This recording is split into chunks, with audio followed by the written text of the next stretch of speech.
Ini kan sedang didalami. Nanti akan diberikan oleh Nikita mungkin bukti-buktinya, fakta-faktanya. Ya.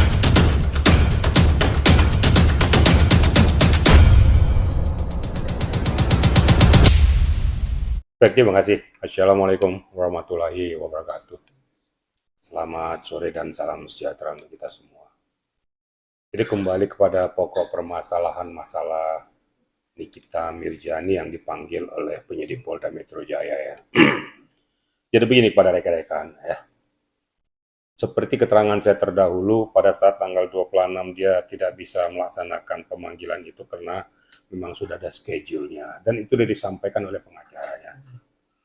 Nah, ternyata dari pihak penyidik setelah mengevaluasi itu memberikan kesempatan itu. Sampailah pada tanggal 3 kemarin kalau nggak salah ya. Mungkin permintaan daripada si Fahmi sebagai kuasa hukumnya dan Nikita, mohon kami berkenan supaya besok kami siap untuk datang.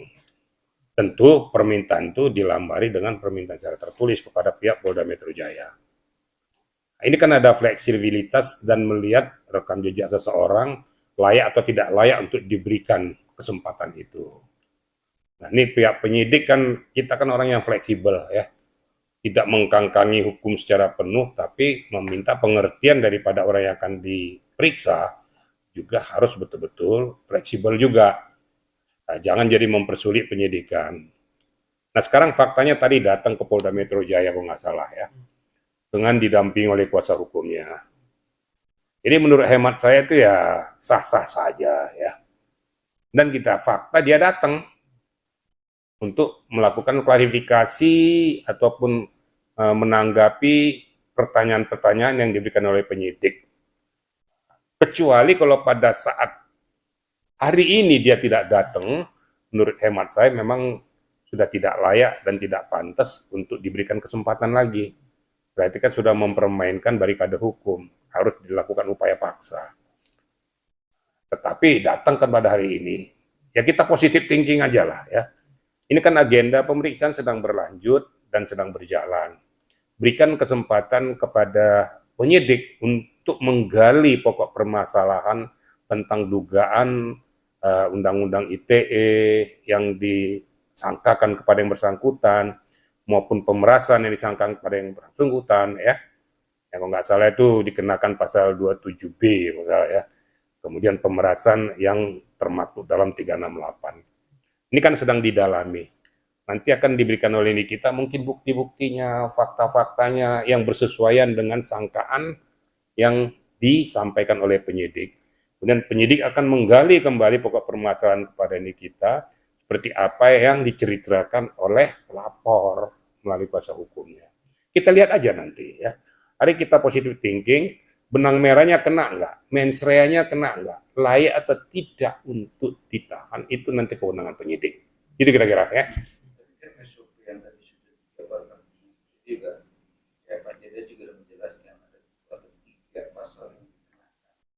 Pertama, juga siber sudah mengecek apa yang terjadi.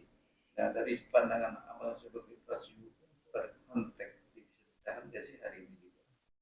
Masalah bisa ditahan dengan tidak ditahan atau belum ditahan, kan kembali lagi kepada kewenangan penyidik. Tetapi dengan penerapan pasal-pasal itu sudah bisa untuk dilakukan penahanan. Gitu ya. Tolong dicermati nih bahasa saya ya. Dengan pasal-pasal yang diterapkan itu sudah bisa dilakukan penahanan. Apalagi sangkakan juga kemungkinan adanya TPPU itu. Kan gitu.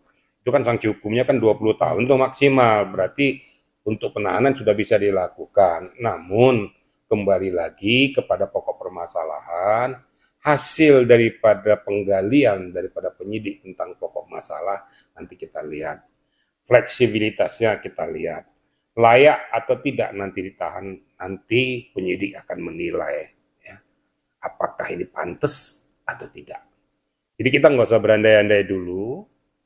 Kita lihat aja nanti perkembangan daripada hasil penyidikan daripada para penyidik terhadap sekarang ini kita sedang di meja pemeriksaan. Kalau dikatakan tadi bahwa ini wah sudah pantas lagi harus ditahan, nantilah. Ya. Tapi kalau pasalnya sudah bisa ditahan. Bisa dipahami kira-kira ya? Oke. Bang, tapi kalau buktinya saja sudah kuat ya, bukti WhatsApp yang si asistennya RG dan sebagainya, itu sudah bisa benar-benar penyidik. Oke, malam ini yang bisa kita itu bisa termasuk sebagai salah satu bukti kuat untuk dia ditahan. Loh, kan saya sudah sampaikan tadi. Kalau bukti ada benar buktinya itu ya. Lah bukti-buktinya kan sudah ada, sudah kuat dan bersesuaian nggak dengan apa yang dilaporkan. Tapi menurut hemat saya dengan apa yang sudah dikantongi oleh penyidik, ada persesuaian itu karena ada bukti TF-nya, ada bukti CAT-nya, ada bukti TikTok-nya. Ini kan sekarang tinggal pendalaman. Pendalaman dengan apa yang ditemukan oleh penyidik dengan hasil gelar perkara. Makanya ditingkatkanlah dia jadi sidik. Setelah sidik itu dipelajari oleh para penyidik, ini memang ketahuan bahwa siapa pelakunya. Pelakunya ternyata yang dua ini, yaitu Nikita dan Mail. Ditingkatkanlah statusnya sebagai tersangka. Nah, ini saya katakan akhir daripada suatu penyidikan, yaitu penetapan tersangka. Bukti-bukti sudah ada. Bukti kelayakan bahwa ditahan ada. Tapi, kembali lagi, kita lihat nanti dalam arena penyidikan daripada penyidik. Kalau seandainya nanti menurut penyidik daripada nanti barang bukti yang ada nanti dihilangkan, atau mungkin kekhawatiran daripada yang bersangkutan melarikan diri, atau kemungkinan bahwa yang bersangkutan akan mengulangi perbuatannya, rasa kekhawatiran ini bisa saja dilakukan oleh penyidik sehingga penahanan dikeluarkan. Tapi itu kan tidak harus dilakukan. Itulah yang dikatakan tadi kewenangan subjektif daripada penyidik. Kira-kira gitu ya.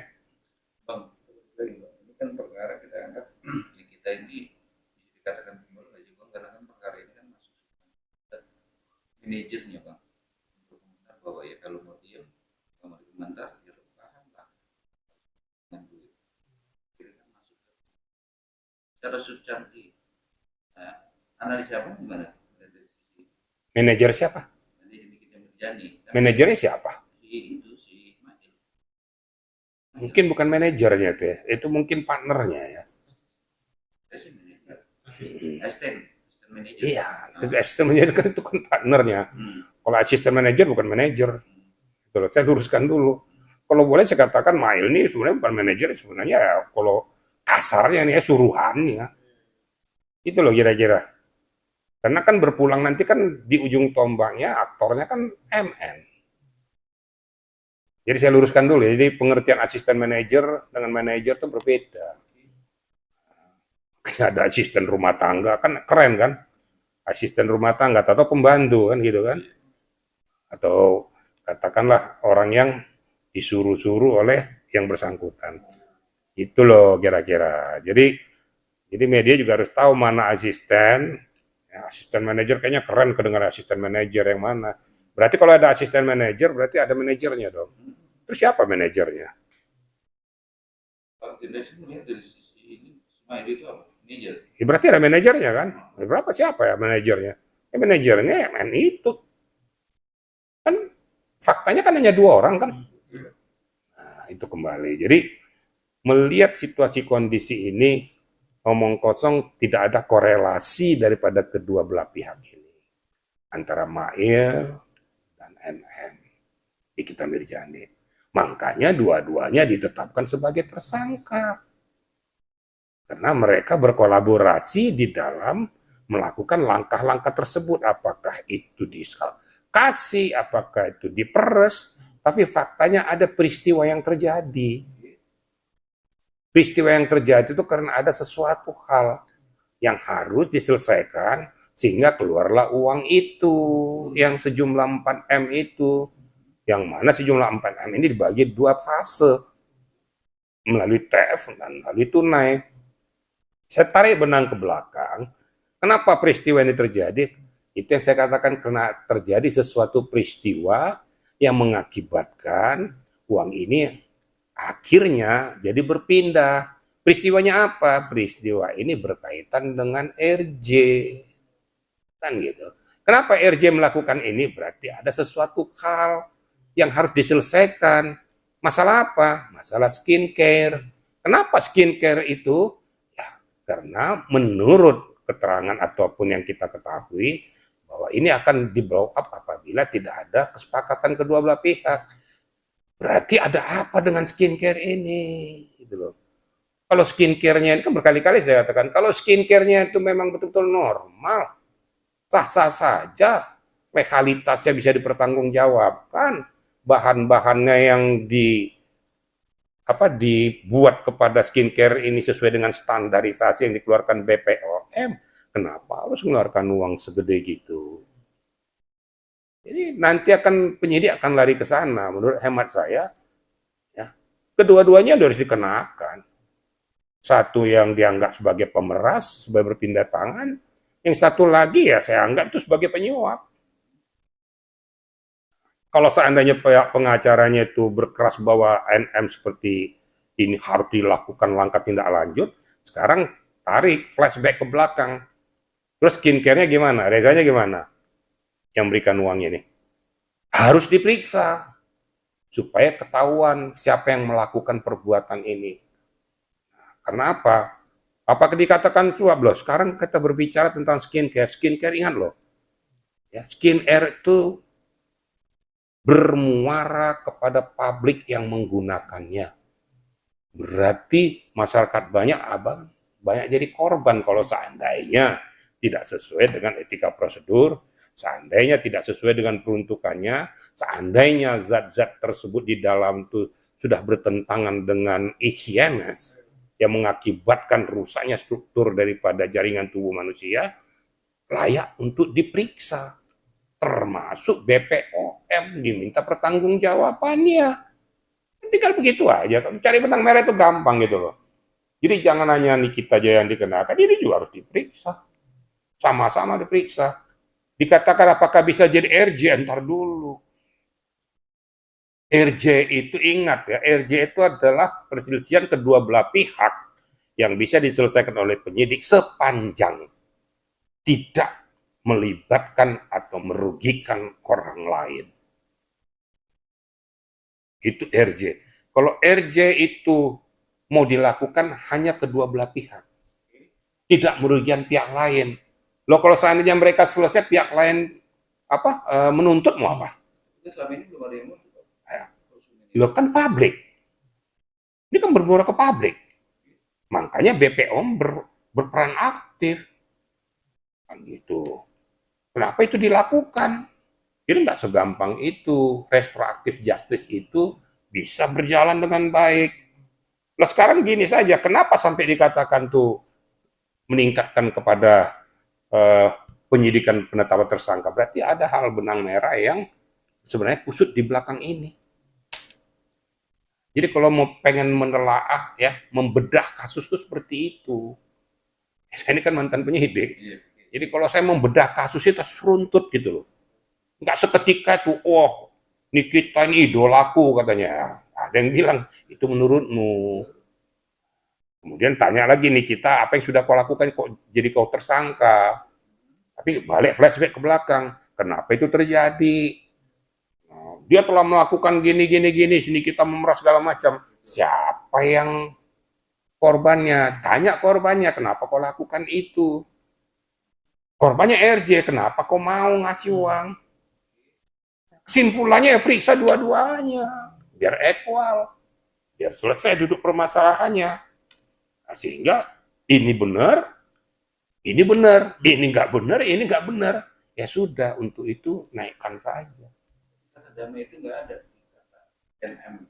Kan saya sudah bilang, damai itu bisa terjadi apabila tidak melibatkan atau merugikan orang lain.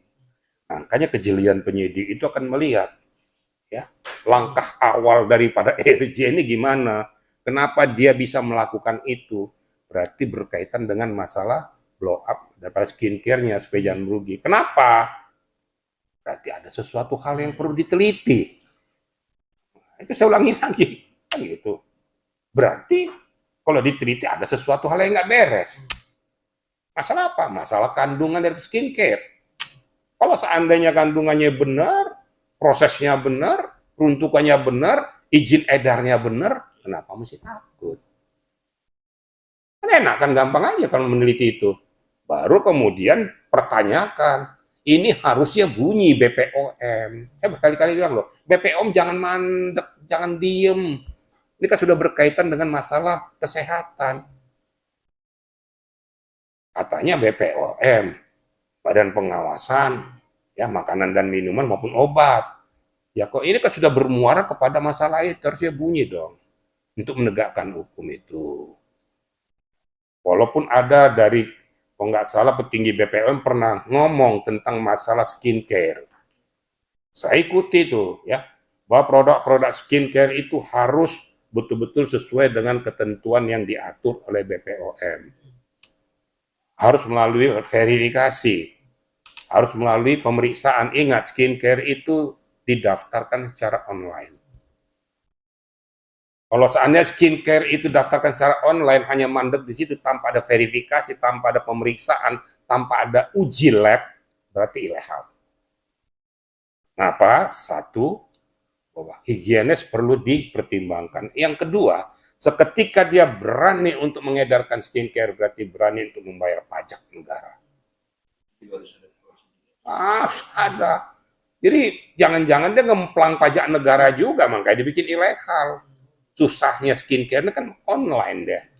Online kan belum tentu verifikasi terdaftar langsung. Ingat, skincare ini lebih daripada 500.000 sekarang ini. Bagaimana sistem pengawasannya? Dibagi zona. Inilah kira-kira, jadi rekan-rekan biar paham kenapa peristiwa yang terjadi terhadap Nikita Mirzani, cari benang merahnya dari hulu sampai ke hilir. Kelihatanlah, oh begini ceritanya, oh begini permasalahannya, tidak ujuk-ujuk, nih kita begini, ini begini. Nah, saya mohonkan juga kalau kita juga sebagai netizen, jangan juga kita itu, boleh kita jadi pemuja, tapi jangan pemuja buta.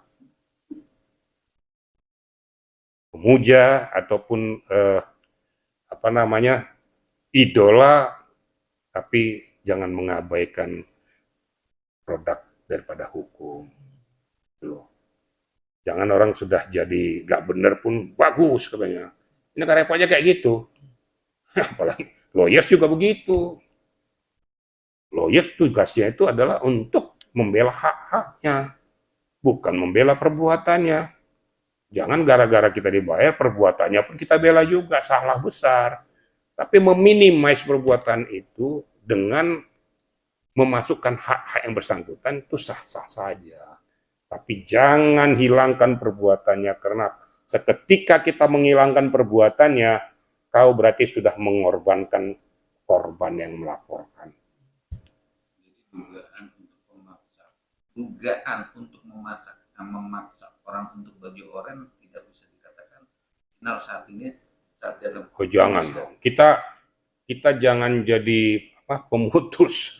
Ya kadang-kadang netizen mau pengen jadi pemutus saja, baju oranye saja, atau ini aja. Enggak, kan ada pertimbangan penyidik. Pertimbangan penyidik itu kan nanti akan melihat kelayakannya, pantas atau tidak untuk ditahan. Serahkan aja nanti ke penyidik. Ini kan masih berjalan kan, pemeriksaan masih berjalan, masih berlanjut. Kita sama-sama ya cermati sampai sejauh mana nanti.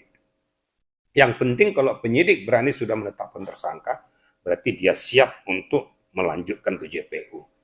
Karena SPDP sudah dikeluarkan, SPDP sudah diterima oleh JPU.